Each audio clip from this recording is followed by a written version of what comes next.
Hello everyone, welcome to CFI Education, and in today's video we'll talk about how you can calculate the EMI for your home loan amount.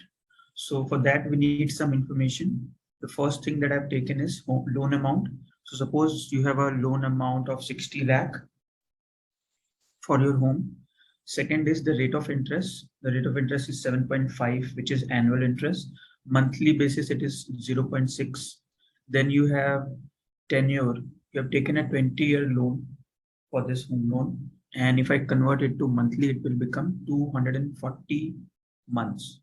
So how can we calculate EMI using Excel? So in that case, you have to use a function called PMT.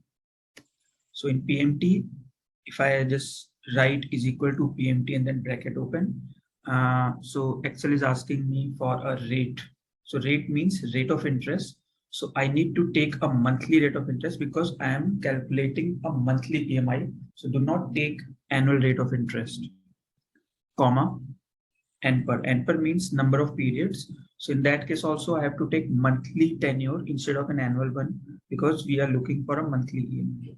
So I'll select the monthly tenure as 240, then comma, then I need PV. PV means present value. So in case of home loan, the present value is your loan amount because this is the amount that you are getting it today from the bank to get your home financed.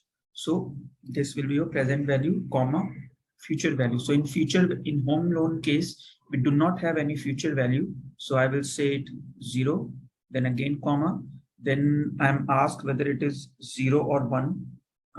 So I will select, in case of home loan, always select 0 as the end of the period and close the bracket. And by doing this, I have got my EMI as INR 48,335.59. So this is the amount that I will be charged by the bank every month